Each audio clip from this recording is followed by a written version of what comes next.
Bienvenidos a su programa Lenguas Sueltas.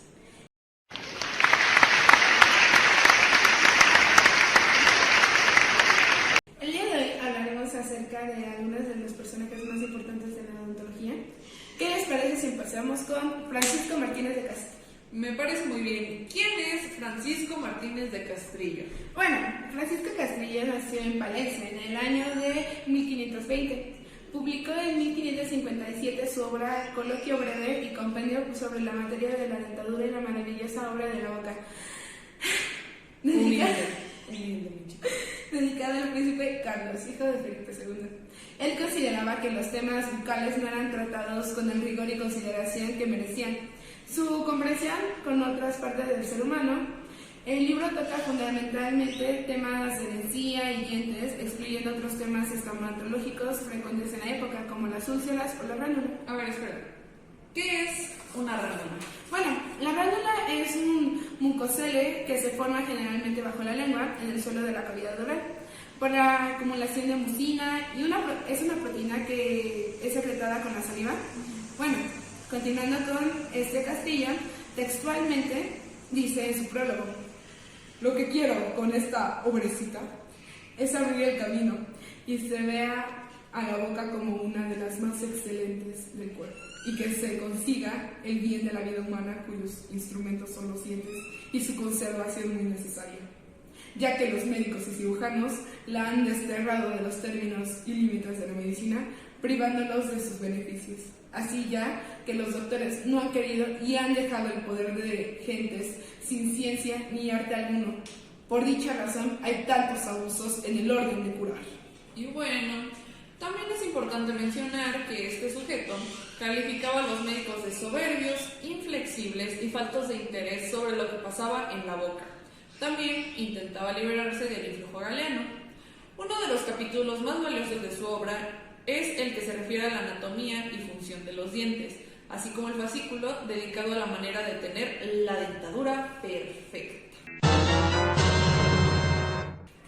En esta obra también se habla de temas como la masticación, el lenguaje y la estética.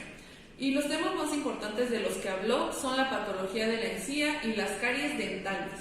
En caso de las patologías dentales, él comenta que es inútil el uso de antibióticos si no se retira del cálculo dental. Y en el caso de las caries, él hizo notar que no eran ocasionados por gusanos que teníamos en los dientes. Ajá, Martínez de Castrillo realmente fue el primero en muchos temas odontológicos. Verdaderamente estaba adelantado a su época. Pero bueno, por ahora hablaremos de otro personaje, Horace Wells. Él fue el primero en utilizar la investigación, ¿no? Es correcto. Horace Wells nació el 21 de enero de 1815 en Hartford, Vermont, Estados Unidos. Estudió la licenciatura de odontología en Boston y una vez que se graduó estableció un consultorio en Hartford, Connecticut, con un socio llamado William Morton, quien llegaría a la fama por su utilización del éter como analgésico. Experimentó por primera vez los efectos del óxido de nitrógeno en 1844. Dejó que le aplicaran por lo tanto, fue el primer paciente intervenido con anestesia.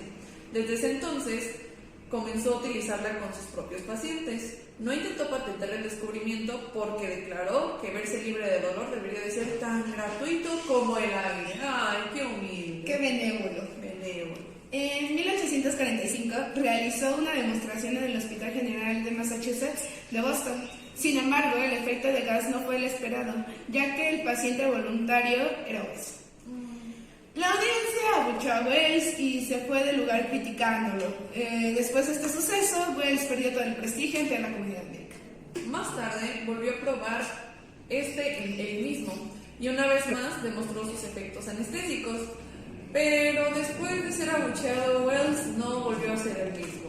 Decidió convertirse en vendedor y abandonar el mundo odontológico. Un tiempo decidió irse a vivir a París y cuando regresó a Estados Unidos se volvió adicto al cloroformo y esto fue deteriorando su mente a tal grado de que en estado de delirio salió a la calle y le arrojó ácido sulfúrico a 2 prostitutas. Después fue trasladado a la cárcel y a medida de que se fueron desvaneciendo los efectos de las drogas se dio cuenta de lo que había hecho y decidió suicidarse. ¡Qué miedo! Pero sin duda un evento muy trágico. Sí, un tráfico muy turbio, pero bueno, una gran aportación a la Gran aportador. Un hombre aportando, muy Claro. bien. Pero es un momento de hablar de un personaje mexicano que todos de la Facultad de Odontología conocemos, José J. Rojo.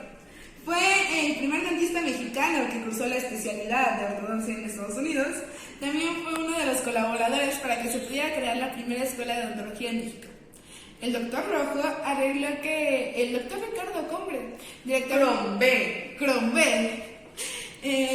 del Consultorio Nacional de Enseñanza Dental, lo enviara en 1904 a San Luis, Missouri, para tomar un curso de 8 semanas que ofrecía el maestro Ango, suficiente para recibir la constancia para acreditar a sus alumnos como ortodoncistas.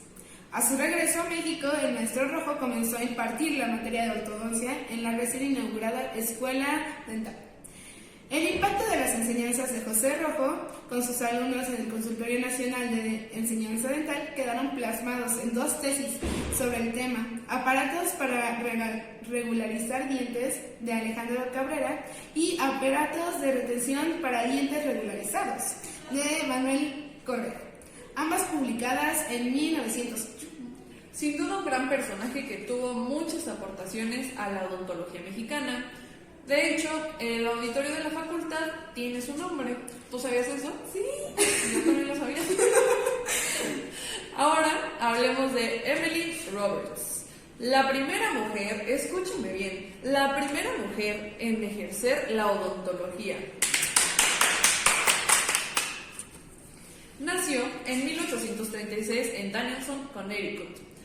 En 1854, a la edad de 18 años, se casó con el dentista Daniel Jones. Mostró interés por la profesión de su esposo, pero este no creía que la profesión odontológica fuera apropiada para una mujer. Hombres. Pero ella decidió, por su lado, experimentó con dientes ya extraídos y fue tomando práctica en eso, hasta que logró demostrarle a su esposo todo lo que sabía. Y este pues ya no se pudo negar y la tomó como asistente. Este suceso la convirtió en la primera mujer en ejercer la odontología sin haber asistido a la escuela dental. Grande. En 1864 falleció su esposo y logró sacar adelante a su familia gracias a que siguió ejerciendo la odontología. En el año de 1893 fue reconocida por el Colombian Congreso Dental Mundial y falleció en 1916 a los 80 años. Sin duda uno de los mejores personajes que hemos mencionado. Sin duda alguna. ¿Quién se imaginaría que en la actualidad la odontología la predominarían las mujeres? ¿Quién lo diría? Gracias a Cristo. Pero bueno, ahora sí, es momento de hablar de nuestro último personaje. Etienne Bourdet. Bourdet fue uno de los dentistas más importantes en Francia del siglo XVIII, solo superado por Pierre Fauchard. Su familia procedía de Virac, al sureste de Francia. Completó sus estudios de odontología en la Facultad de Cirugía de París y se casó con la hija del dentista Fortin. En 1760 es nombrado dentista real de Luis XV. Su legado está en varias obras. Hay 3 libros en nuestra colección, cada uno con múltiples ediciones y traducciones. En 1757 publicó Recherche et observation sur toutes les parties de l'art du dentista. una obra completa sobre el arte de la odontología. El primer volumen está dedicado a la anatomía y fisiología de las patologías dentales y gingivales. En el segundo están las técnicas para extraer, restaurar, enderezar y reemplazar los dientes. Y en el último capítulo está dedicado a la conservación de los dientes y el periodo. Fue uno de los primeros en abogar por la extracción de los primeros premolares para dar espacio a los dientes inferiores apiñados, lo que en esencia sentó las bases para lo que hoy conocemos como la ortodoncia. También sugirió las férulas de marfil adheridas a los dientes mal posicionados para que estos puedan realinearse.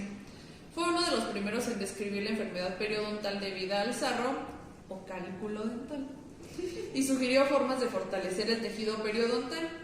En 1759, Bourdet publicó Soins faciles pour les prometiers de la bouche et pour la conservation des dents, casi me creen que hablo francés, pero no hablo francés. En realidad significa cuidados fáciles para la limpieza de la boca y la conservación de los dientes. Sin duda tuvo muchas aportaciones a la odontología y sentó muchas bases para la especialidad de ortodoncia. Fue un gran personaje. Fueron grandes personajes, pero bueno, es momento de darle fin al programa. Les agradecemos mucho por estar aquí. Gracias por acompañarnos hoy y nos vemos pronto en el próximo episodio de Lenguas Sueltas.